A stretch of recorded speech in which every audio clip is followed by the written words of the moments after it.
Table and Activity 5.5 Absolute Value Compound Inequalities. Absolute value inequalities can take four different forms as shown in the table. To solve linear absolute value inequalities, you can first write it as an equivalent compound inequality. So, absolute value inequality. When you have the absolute value of ax plus b less than c, the equivalent is negative c less than ax plus b less than c.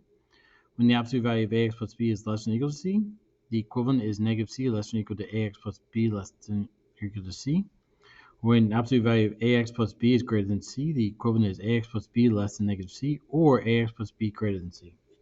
When the absolute value of ax plus b is greater than or equal to c, the equivalent is ax plus b less than or equal to negative c, or ax plus b greater than or equal to c. All right, so you're going to use these to solve. Okay, solve the linear absolute value inequality by rewriting it as an equivalent compound inequality. Then graph your solutions at the number line. Okay, so we see here, I have this. I see in the chart that corresponds to here, so I use the equivalence. Okay, so now we solve. So we're going to subtract 3 from everything. So then negative 4 minus 3 is negative 7.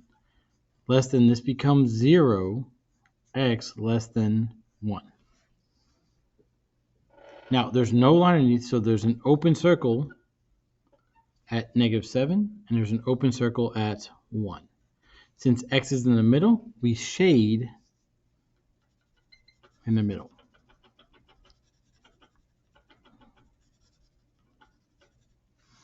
Okay, go ahead and finish up number 1.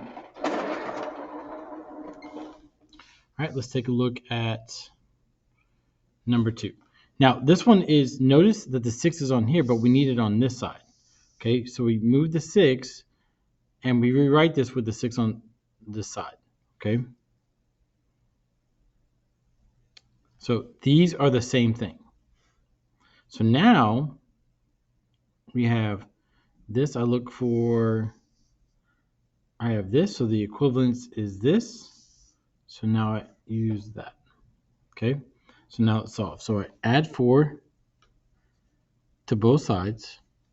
I get 2x less than or equal to negative 2. So x is less than or equal to negative 1. Or I add 4 to both sides. I get 2x greater than or equal to 10. So x is greater than or equal to 5. Now, I have a closed circle at negative 1.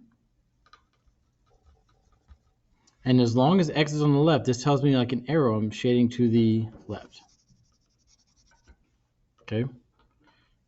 Now here I have a closed circle at 5. And this is telling me that I'm shading to the right. All right, go ahead and finish that up.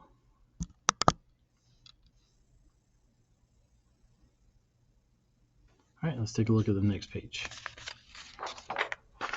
All right. Students are going to work 1C, 1D, and 1E.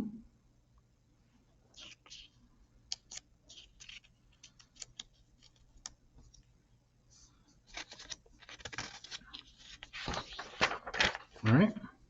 And students work question number 1. So you write that down, mark out 2, start working on your assignment, and have a wonderful Wildcat day.